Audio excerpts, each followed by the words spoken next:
So I'm almost ready. Am I ready, Matt? Looks like we are going live. Yeah, we're ready. Okay. So am I on? Yeah. I'm on.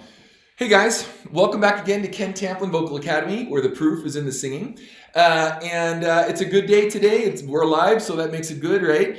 I want to do a quick shout out again to all of my amazing people out there, particularly my notification squad. You guys seriously rock. And I especially want to kind of go through a few people that are online because I really appreciate all the people from all over the world tuning in. That's super awesome also.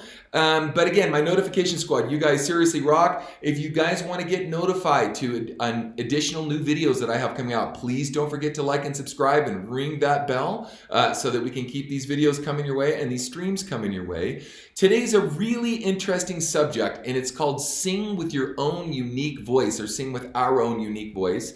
And it's gonna have some interesting content that will help you identify exactly how to do that. So I'm gonna share with you what my experiences are and what I know to be true, not just in singing, but in a lot of other disciplines in life. So with that said, guys, where are you coming from here? Let's see what I got here. I can only see part of my chat window. I can only see this much of the sliver. So here we go. We've got Rick from India. Wow. By the way, guys, yes, time to time I have to wear glasses, so I'm going to put these on. We've got Ruben from Australia.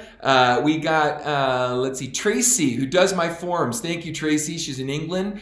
And we've got Greg from Ontario, Canada. We've got, let's see, where else are you guys coming in from? I only see a few of them here, so maybe there's no one signed in, and we're just all here together having a party by ourselves. Hey, this is like the best quarantine party ever, right? You guys can be in your bedroom. I'm in my bedroom. You still get good information, and we're still under quarantine, obeying what we're supposed to. I don't know how we're supposed to obey this. Southern Cal, Kenny Ernest, Lindy from Texas. We've got Denmark, more India, Brazil, Pennsylvania, LA, Italy, Grand Rapids, Boston, France, Greece, Ashbury Park, New Jersey, Namibia, wherever that is, Virginia, Haiti, Hawaii. Man, we're from all over, from Chile, New York, San Francisco, Aussie, Moscow, Russia, we must break you.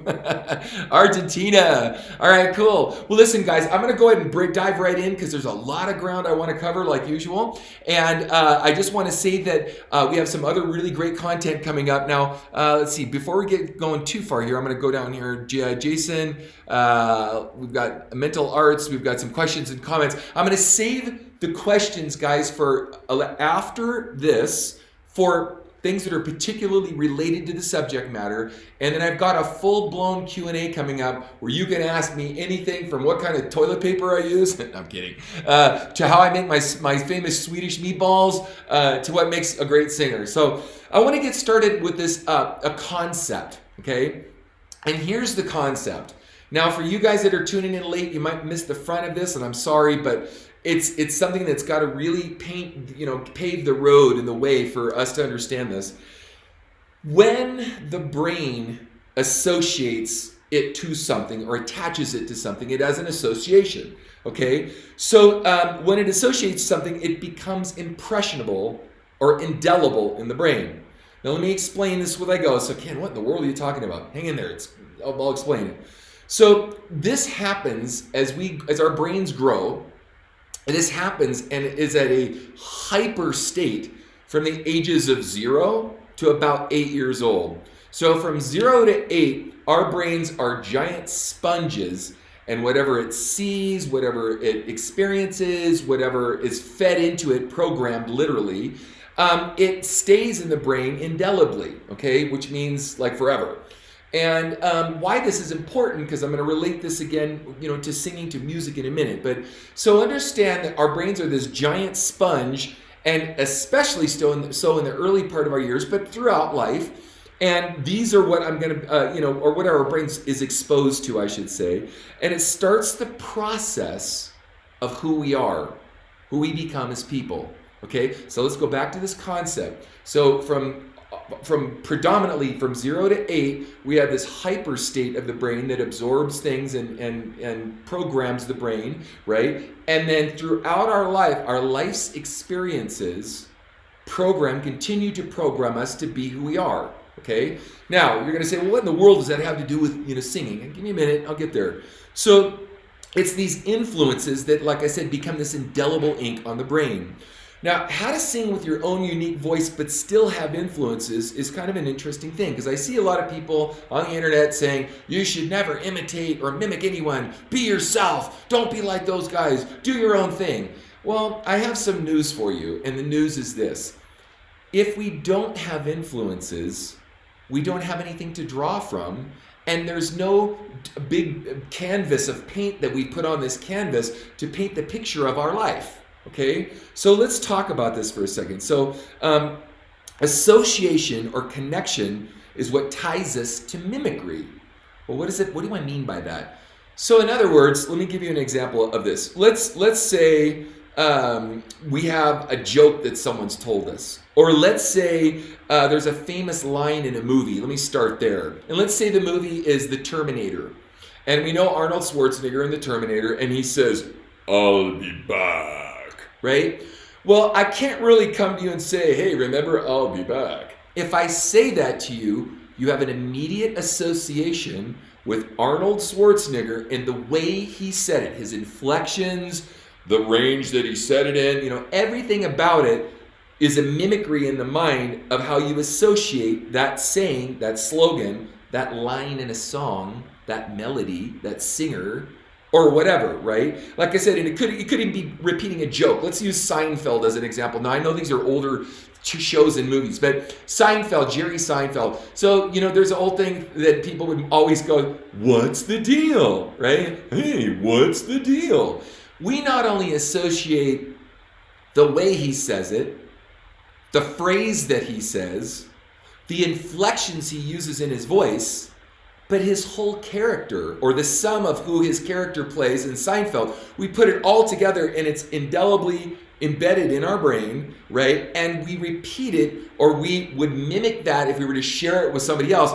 We would say, hey, what's the deal? If we're trying to portray this, we'd say, what's the deal, right? So we'd give all these inflections. Now you're saying, oh, Ken, okay, make your point. I'm going to. Hang in there with me. I'm getting there. So there's a personality or character that's tied to this that are inextricably linked. And we remember the person, their character, and the delivery of their joke or their phrase in a movie or their line, or a melody or the way a person sings, their personality in a song. Now, this is why it's important. It's important because we develop all these different characteristics, all these different influences we build up over time. It's what makes us us. Okay? Without it, we would be a blank canvas. Every time we get an influence, there's a little line that's drawn on our canvas that becomes our makeup, who we are as people. This couldn't be more true for music. So it's this association and how we link it to a character or a famous movie or a line or a singer in a song. Now, notice I use the word character or personality because it's important, because it's not just a sound or this or that. It's the total sum of what we think of when this association gets embedded in our brain and we try to reproduce something. So we emulate a personality, but what is our own personality? How does our own unique personality come into play into all of this? How do we get it? Well, our personality for the most part is a combination and the total sum of all of our life's experiences. We might have life experiences that spill over into our singing that we don't even know. We might be an intense person or a high energy person, so we're going to probably sing things or relate to things that are more intense or high energy. We might be a laid back person, and so we relate more to things that are laid back. That's why people like different genres of music and are inspired in different ways by music. Not everybody likes intense music, and not everybody likes laid back music. It's what makes us diverse. It's what makes us unique and different, okay? So as we identify with certain things, or let's call them traits, okay, that we pick up along the way, we basically start out as children with this blank, clean slate, a blank canvas, so to speak, a painting canvas. And life's experiences begin to paint on that canvas of our hearts, of our minds, of our musical preferences, who we like as singers. And how does this relate to singing and being unique? Well, Here's how. It's because this also applies to our musical influences. Okay, I just mentioned that some like things laid back, some things like up, or maybe the mood you're in, you like something laid back at night, or vice versa. You might something energetic when you're working out in the morning or whatever that is, going doing your homework at school. But anyway, but music is an extremely powerful mechanism and medium by which those influences take hold. Let me give you an example of this. I remember as a kid, you guys know I'm a Christian, okay? I've said that a million times. And I remember how hard it was to learn Bible verses, okay? But the minute it was put to music, or a song that you might love, right? The minute that something I was trying to remember that was hard to remember just by repetition and repeating something over and over again, the minute I associated that to a melody, boom, I could remember it like that. And interestingly enough, I could remember it forever. It was indelibly imprinted in my brain, right? This is important because this means that these influences are embedded in the brain, and the more influences we have, the more we accumulate, then we represent or reproduce these, experiences and these influences to make us who we are. Okay, so this is how we get to being unique. It's not that, ta-da, I woke up out of my mother's womb and I'm just a unique individual. No, we were saddled with influence, constant influence that helps make us who we are. Now, that isn't to say that, let's say you came from a really bad childhood and abuse and this and that, blah, blah, blah, and you'll always be subject to the horrific memories of abuse. That may or may not be true to some degree. I'm not here to give you a memory course, and I'm not here to be a counselor on your past horrible memories. I'm just saying that those can be broken over time or can be dealt with in such a way that you can overcome that and become something else. So I'm not saying that the DNA that's imprinted or implanted in the brain can't be altered to a positive lifestyle or a positive outlook on life. So don't think you're sentencing yourself to your past. That can change, with some effort, okay? But I'm not going to get into all that. I just want to, Michael Westron, he says, I have a lot of influences ranging from Mike Patton to Fiona Apple, and I'm able to transcend these artists. Yeah, so we're going to get to this, guys. So hang on to your comments. Keep post them, and then I'll answer them at the end. So, okay, so it's because these influences, it's because this also applies to our musical influences. In fact, music is so extremely powerful for embedding a fingerprint on our hearts and on our minds. And how many of us, let me just get a show of hands here. How many of us hear an old song, okay, and it immediately catapults you back to a place in time? Like you're cruising along, an old song comes on the radio, your iPod is like, ding! That was when I saw them live back in 19 blah, blah, blah, or 2000, whatever. Or that was when I was with my girlfriend. Or that was when this, other event happened in my life that I inextricably associate to this event. It just instantaneously catapults you back, which means that your mind is this giant memory bank. Think of it like file cabinets that just go for miles around this room here. And in an instant, I could go with an association of that melody or that memory, ding, and grab that file, and it immediately has recall to my brain, immediately. Well, and we know too, that this happens with other senses. It's a sensory thing, right? And that sensory thing, for example, when we have a smell. Wow, smells like mom's spaghetti. Mom's been dead for 10 years, but man, I was back at home with the family eating mom's spaghetti the minute that scent came in. Or an ocean breeze reminding you of family vacation, or whatever. But scents and smells do this as well, right? So it's not a conjecture or just some fairy tale sort of concept that these events are actually doing this. We know it to be true because it happens to us. We don't need anybody to explain this to us. Well, what does that mean? It means that the influence is stored into our memory banks and can be recalled instantaneously with a connection to the event. Okay, as I said, this is also true for smells. And each influence that we pick up along the way shapes the puzzle of our makeup, of our total sum of who we are, how we process things. So it's not just the canvas that we're painting on and it's static and that's it forever. It's that canvas is alive and breathing, and whatever's put on that canvas is the lens by which you see everything else.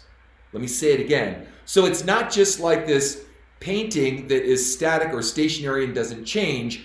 It's that painting is biological or is yeah, whatever. I'll think of it in a minute. But anyway, it changes and it's living and breathing, and because of that, it's how we see life.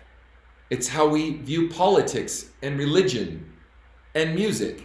Okay? So with that said, because it's living and breathing from these influences, that creates more influence based on our previous influence.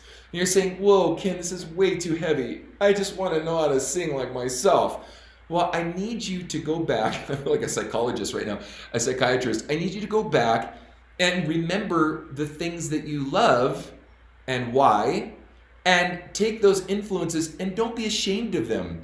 Don't think that that doesn't make you unique and you mimic something. It's the sum of those things and how you represent those that makes them who you are. And I'm going to get more into this in a second. So hang in there with me. I know some of this is a little heady. It's not too heady, but anyway, so it shapes the puzzle of our makeup, who we are, how we process things, and how we reproduce and represent these influences. Now, let me give you some examples of this. And for my younger audiences out there, I'm sorry if some of these are older, but I'll get to some younger stuff too. But it'll be worth your time. So I want you guys to look these guys up if you get a chance, okay? Just humor me, look them up, or maybe my associate Bob can post some of these in the description and make it easier later if you want to come back and look these up. But I'm going to start with Ronnie James Dio, okay? I love Ronnie. He's one of my influences. So I'm going to use some of my influences to help you guys identify your influences and how you can be unique using those influences. Now, I know that Ronnie said as he grew up, his parents and he listened to a lot of Mario Lanza. Now, Mario Lanza is a very famous opera singer from way back in the 50s, 60s, somewhere in there, right? Okay, so as we listen to Dio, do we think of Mario Lanza? Well, you may not have had I not said that, but now you look at Dio and his DNA, right? His makeup. And by the way, I meant to say biological. I don't know if that's what I meant to say, but the canvas, living and breathing, so Mario Lanza, the spirit or the influence of Mario Lanza absolutely comes out of Ronnie James Dio. Whether he took operatic vocal or classically trained vocal lessons or not, Ronnie James Dio's voice was very classical in his essence. Now, did he expound on it? Yes. Did he get really beefy and distorted and sing notes he probably wasn't supposed to and all the different things he did? Yes. Did he choose melodies and make it his own and represent it as his own art? Yes. But it was his influence of Mario Lanza that made him great, right? Now we have another really famous female vocalist that's similar to this. And by the way, you don't go around thinking of Dio and Mario Lanza in the same breath, right? Maybe early on you might have, when he was trying to imitate Mario Lanza and get as much influence from him as he could so that he could represent that himself. But you probably remember a very famous singer named Pat Benatar, one of my favorite female vocalists. And so Pat did have classically trained parents guiding her, okay? She too has a very obvious imprint, fingerprint of opera or being classically trained in her singing. It shows out like crazy. Now, I don't think of a single note that she sings and think of an aria or a classical piece. But in the way her mechanics works for her voice, I absolutely think that she was very classically trained. So again, this influence didn't hold her back. She wasn't ashamed of it. She used that influence to her advantage to make her Pat Benatar. Now, Bruno Mars, let's get some more contemporary here, said that Michael Jackson was a huge influence. Well, and Elvis, because he was an Elvis impersonator early on. When I think of Bruno Mars, if I were to put some blinders on and pretend that Michael Jackson was still alive, man, there's a lot of Bruno Mars pieces. I'd go, wow, that sounds a lot like Michael Jackson. But he's Bruno Mars. Maybe you wouldn't have even noticed that had I not said it. Maybe you would have. But you notice that he used a very, maybe even more influence of Michael Jackson than Pat Benatar or Dio from being classically trained. That's nebulous and kind of, more ambiguous, right? But in Bruno's case, it's specific. It sounds like Michael Jackson. It doesn't just have this random, it's opera. No, it's a specific quality that he used to his advantage and reinterpreted it and represented it as his own art. I think that's really important. Now, a lot of you guys know I love David Coverdale, okay? He's a big rock guy, and I'll try to put some stuff of this in the description if I can. But David Coverdale said Wilson Pickett was one of his greatest influences. For those of you that don't know, younger audience don't know who Wilson Pickett is. Mustang Sally! Oh, you better slow your Mustang down. You know, he's got this real heavy, distorted thing, especially at the end of the song Mustang Sally. You can really hear, and then you think of David, in the steel of the night, I feel my heart. You know, you go, whoa, that sounds like Wilson Pickett. But it's a little more bluesy. It's a more blue-eyed soul rather than black soul, you know, and all that. So David Coverdale used an influence and made it his own and became David Coverdale of Whitesnake. Now, I want to make this a little more contemporary and modern. Let's talk about Greta Van Fleet. Yeah, and I'm not picking on anybody, guys. I'm actually just showcasing how people get to where they are, and some is more obvious than others. But it's pretty obvious in Greta Van Fleet, Josh Kiska, that his influence is obviously Robert Plant. Now, he denied it and said, no, it's, you know, Steven Tyler of Aerosmith. Okay, whether you say that or not, we all still know it still sounds like Robert Plant. The Highway Tune and these other songs, it's very, very heavily Led Zeppelin influence. And you're probably saying you weren't that inspired to deflect to other people so that they don't sniff out just how Led Zeppelin inspired it was, right? But kudos to them. They made it their own.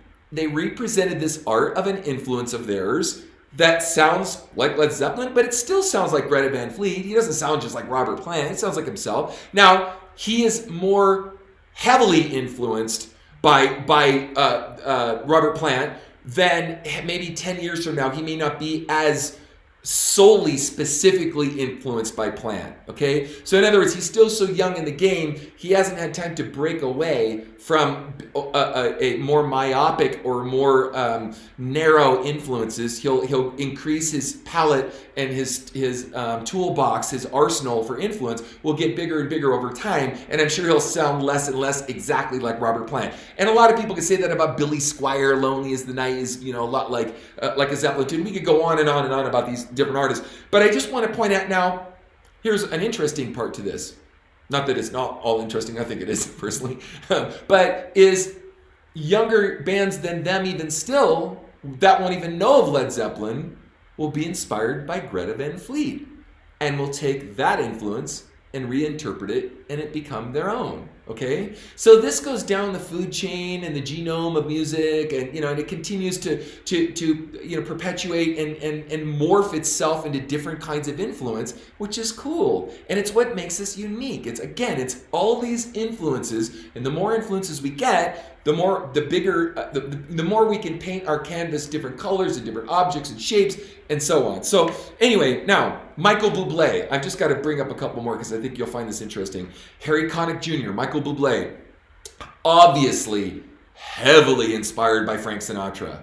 And for you younger guys out there that don't know it, go listen to some Frank and then go listen to some, you know, Harry Connick, or go listen to some Bublé, and you go, oh wow, that's sounds just like Frank Sinatra, right?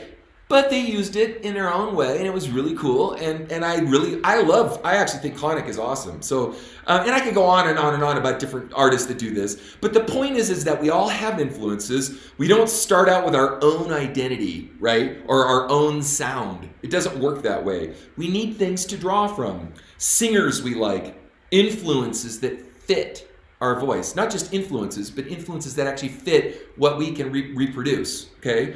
And it's how we represent those influences that makes us who we are and makes us unique. I know I keep saying that, but it's true, okay? Now, also, and very important to understand, why I have a singing course and teach people about singing, the technical aspects of singing, is because the more we understand our own instrument, our body, our instrument, and the more we can technically attack these things or go after these different influences, singing in different styles with different range and different inflection and different tone and different textures and all the different things, the more we can technically address these things or go after these things, the more we can expand our palette. The bigger it gets, the more options we have. So the cool thing about my course, I have a singing course, as you guys know, how to sing better than anyone else, is that as you learn how to sing in different styles, technically, you find you have this giant palette of all these different things you can do with your voice, and then can increase your uniqueness and broaden your horizons for the different styles you can sing in and grow in amazing, amazing ways, in huge ways. But I cover all this in my singing course. But with that said, we all have very different tastes and different likes, and it's combining those into this recipe and drawing on those influences that makes us unique. So as you start to combine these influences, you start to carve out this this amazing, what am I looking for? Like the thinker, like Moses, Anyway, this rock, as we're carving out this rock, and the statue is what I meant to say. Sorry, I just had a brain fart. As we're carving out the statue, then this statue becomes more and more etched and prominent and specific and unique and detailed. And the more we're able to bring in these influences, and the more we're able to reproduce these influences. That's why I think actually understanding singing, the technical side of singing is so important. So anyways, you start to combine these things, you carve out a more clear picture of who you are, okay? Embrace them. Don't run from them. Don't think that you don't have any of your own ideas and you suck because you can't think of anything on your own.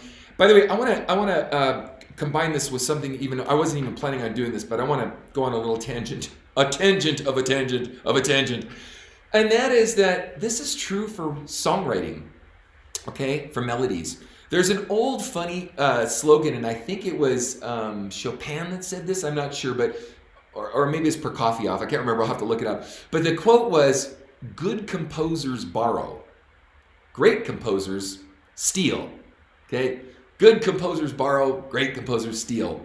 Now, if you take John Williams, one of the greatest composers that's ever lived, film and TV composers, and Hans Zimmer, but I'm going to focus on John Williams, it's more than obvious that he blatantly ripped off some very famous classical pieces for Star Wars and other things that he's done. Now, he changed them a little bit here and a little bit there, and he sped up the tempo and slowed it down a bit. But our greatest composer, current modern-day composer, John Williams, used classical pieces, very well-known classical pieces, for his compositions and claim them as his own. Good composers borrow. Some say, I'm going to take a little bit of that. Great composers go, I'm going to take the whole thing. I'm going to change it, just make it my own. So he has his influences.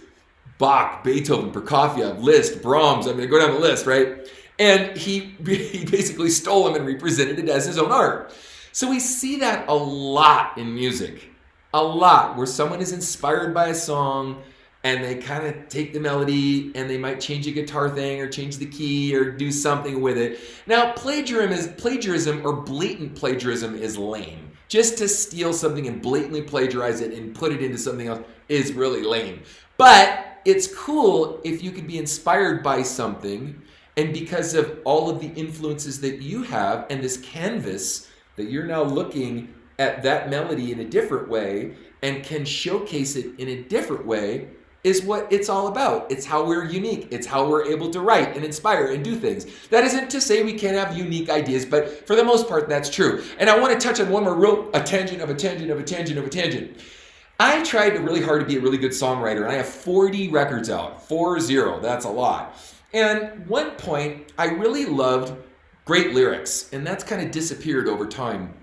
And so I set out to write an album that was basically famous quotations or poems from the world's greatest composers, poets, songwriters, and quotations, even political quotations, religious quotations.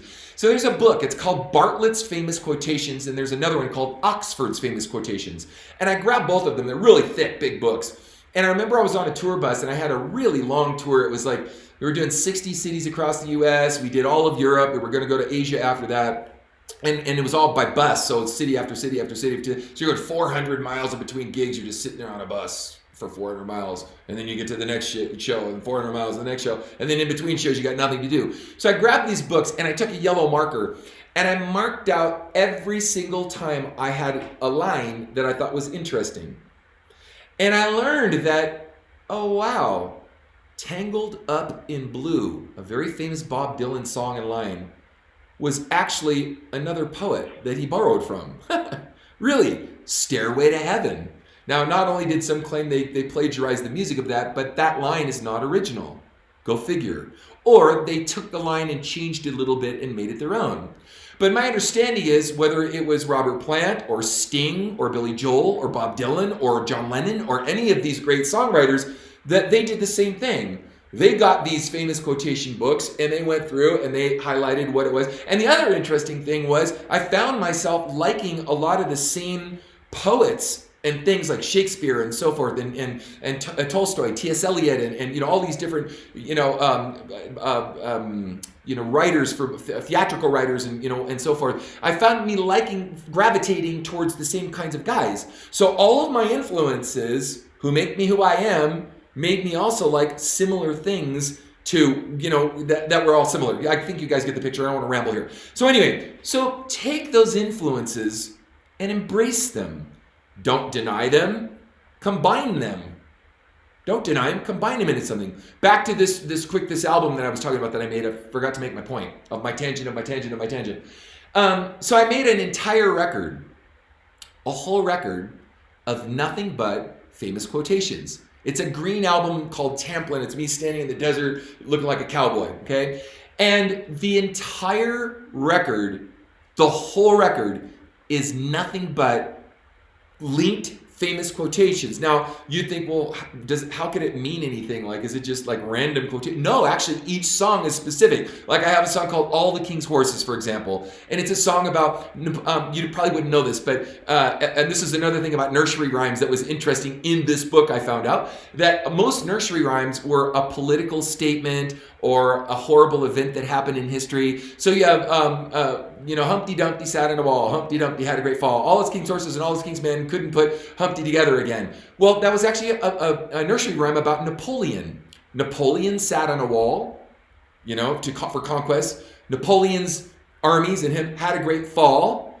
And all the king's horses and all the king's men couldn't put Napoleon together again. That's why he was Humpty Dumpty, he was small. But they had to be cryptic and very coy about how they said things in certain times and eras because they didn't want to be imprisoned. So they do it through nursery rhymes. Okay, now, so I wrote a whole song about this, and it's one of the many songs on the record, and every single line in the song is a quotation, either a political quotation or something about the event, and it all fits together. It was very hard to do. It took me a whole year to write this. But I took these influences and I represented them and I made them my own. And now that album is very unique. I've never heard of anyone being that crazy to go to that extent and trouble to do something like that, right?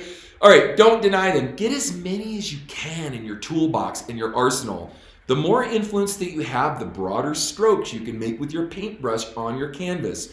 The better your singing technique, the faster and easier it will be to get to these places you want to get. This uniqueness will come over time. Remember I said about Greta Van Fleet, and Greta Van Fleet will get better over time at being more diverse and not sounding just like Led Zeppelin. They've already started the process of that, but I'm saying that they will get more on their palette and they'll be able to deliver things and come into their own more over time. So be okay with that. Don't think it's got to happen right now. I'm going to be my own self right now. No, this happens with these influences represented, testing, combining, and stuff over time. Also, try to write some of your own songs if you can. Even if they're bad, who cares? Because this will disassociate direct influence that you might have from another artist. Now, you might steal a melody, borrow a melody, right? Great composers borrow, or great composers steal. You might steal a melody, borrow a melody, whatever. But you're going to have a lot greater chance of being unique and it being your own if you can start from scratch and not try to, borrow this melody from this song and this melody from that song, whatever, to where you can step into your own. Even if it's not that great, who cares? You're just pioneering your own fingerprint. You're pioneering your own identity, your own personality in doing this. And it will really help a lot. It'll help you with your own sound. Now, I want to revisit a couple things. I'm going to revisit Greta Van Fleet one more time. But I want to say that it's their interpretation of it, too. It wasn't exactly like Led Zeppelin. They did interpret it and represent it in a different kind of way. And I also want to say that for me, if I could take a step back and talk about instrumentations for a second, I'm an accomplished guitar player, a very accomplished guitar player. When I was younger, I practiced 6, 7, 8 hours a day, and I did that for 25 years, and it took a long time to get great. It's like, whoa, is it going to take me that long to get great at singing? No, I just wanted to be one of the world's greatest guitar players. I wanted that more than singing, okay? So guitar player was my first instrument. Now, when I first started playing guitar, my influences were Jimmy Page, Steve Howe, Joe Perry from Aerosmith, Jan Ackerman, you might not even know who that is, Uli Roth, UFO, Michael Schenker, UFO, Carlos Santana, Jeff Beck, Al Di Meola, John McLaughlin, Steve Morris, Steve Lukather, Eddie Van Halen, the rhythms of Angus and Malcolm from AC/DC, Paul Gilbert, many other guys. But I also liked flamenco. I like Struns and Farah. I like Paco de Lucia. But I also like jazz artists like Joe DiOrio. In fact, Joe played on one of my records, and I had Jeff Berlin, a famous jazz player, play on a song called All the Things You Are on my Axe to Grind album. And the other thing, too, is I love Joe Pass and Brian Bromberg on bass. Brian played on the Magdalene album, right? So I'm cross-pollinating all these influences in my music. People are going, how are you so diverse? How deep do you run in how many different ways? Well, I liked all these different influences, and I incorporated them in my sound and what it is that I do. But I also like country blues guitars. I like Stevie Ray Vaughan and Danny Gatton, right? So these are very diverse influences, all of them. But combining those influences and connecting them together made me Ken Tamplin on guitar, as it did my singing influences make me Ken Tamplin on voice. So embrace these influences, start linking them together, experiment. That's a big one. Just try it. Who cares? No one's listening. No one cares, right? Draw from different styles, genres, and other artists, and even go a step farther. Guys, try singing some girl songs. Girls, try singing some guy songs. Teddy Swims does a great job of this. He sings chick songs all the time, and he sounds awesome, right? And he has a totally different approach to it. It's really cool. So write your own original stuff. Match and watch those influences start to shape your own unique sound. So guys, I hope this was helpful. I'm going to open this up now for some questions or some comments, or just even if people want to make statements about this. And let's see here. I don't have my chat window open, so hopefully my guys can get that to me. And let's go on here. By the way, I want to do a shout out. Thank you to my notification squad. You guys, I'm going to keep these coming your way. So again, every Thursday morning at 9 a.m. West Coast time, every Saturday morning at 9 a.m. like today, West Coast time. I'm going to keep doing these in hopes this will help you grow as a singer and as a musician in general, or just because you like it and you think it's interesting, and you want to know more about yourself, and just, if you ever want to dabble in that. I have a singing course. It's called How to Sing Better Than Anyone Else. You can find it at kentamplinvocalacademy.com. And I have a free singing forum in there, guys. There's like 18,000 people in there right now. We're all talking about all this different stuff and how to get better, and different influences and styles, different age demographics, different, people from all over the world. Just like we're here on YouTube right now from all over the world, people in the forums from all over the world are helping each other with the KTVA method on how to get better at singers. So I think Mitchell Watersettle said, I have a lot of influences reading from Fiona Apple to Mike Patton. Now think about that. That's cool. Thank you, Mitchell. So from Mike Patton, pretty aggressive, gnarly singer, to a light, gentle singer like Fiona Apple. How cool is that? I bet he has a pretty interesting sound. I'd like to hear it. I bet it's interesting, right? Let's go down the food chain and see what else we got here. Let's see here. It says, in other words, one has to work to be unique. One has to find it and not just sit there as they are. Absolutely correct, dude. Thank you for bringing that up. Jesus Freak 20 says, I'd love to combine Paul Stanley's vocal strength, harmony of Restless Heart, and Alabama by the Oak Ridge Boys, and guitar strength and sound in the combo of Kiss. Well, believe it or not, some of those are kind of similar. Like, the Oak Ridge Boys, maybe some of the harmonies and stuff. Some of the big anthemic harmonies of Kiss aren't that far removed from Oak Ridge Boys, or even like, let's say, the Eagles, because they also had that very big harmonic structure when they sang Seven Bridges Road and so on.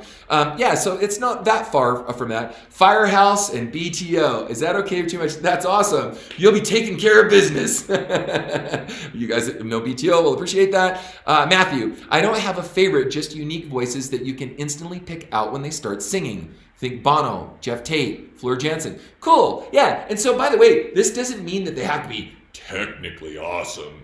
It means that you like them. It just means that they moved you. They had an impression on you, and that impression you want to influence other people with. And so all these impressions that were made on you, You want to make impressions on others. Let's continue down the food chain here. All right, well, listen, I've got it. I'm going to run, but I want to do, don't directly try to emulate them, that they could still be an influence of your voice. Hold on, it looks like I missed one here. Sorry, guys, let me grab one here. Do you think that if you listen to an artist a lot, but don't directly try to emulate them, that they could still be an influence on your voice? Oh, absolutely. It happens all the time. In fact, it could be an influence musically. It could be an influence melodically, not just the actual sound of the voice. It could be an influence for a concept, a lyrical concept. Absolutely, it will have an impression on you, whether you are singing something just like them in the way that they presented their art, it'd be different. So let's see here. Shalomi Nurtrilla, sorry if I mispronounced that name. Always try to focus on my technique to sing as perfectly as possible. I feel like sometimes my singing lacks emotion and color because of this. How can I overcome this? Hey, that's a great question. Let me say it like this. Music or singing is art. Okay, it's art. It's 50% art and 50% technique. It should be, okay?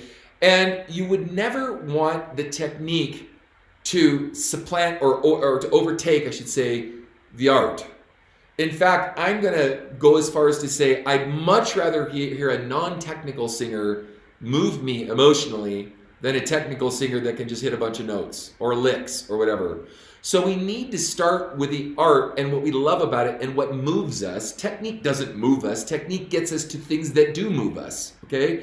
So we really want to start with the art part of it and what moves us and try to bash that out a little bit and battle our way through that a little bit so that then when we apply technique to it, it makes it easier and we can do a lot more of it and expand our artistry, okay? Let's see. Christian, question. What do you think about posting not that great singing videos while you're in the process of learning to sing? Well, if you have people that are genuinely in your corner that love you and want to see you succeed, there's nothing wrong with that. But let's face it, there's a whole lot of haters out there and they just can't wait to make fun of you because they're miserable and they want to make you miserable. So my suggestion is be judicious about how you do that. Be cautious because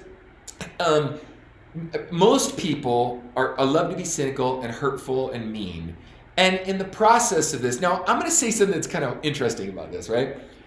If you're playing an instrument, and let's say you're playing piano or guitar or whatever it is, singing is so confrontational because it's got this authority of you literally telling your story in song, okay?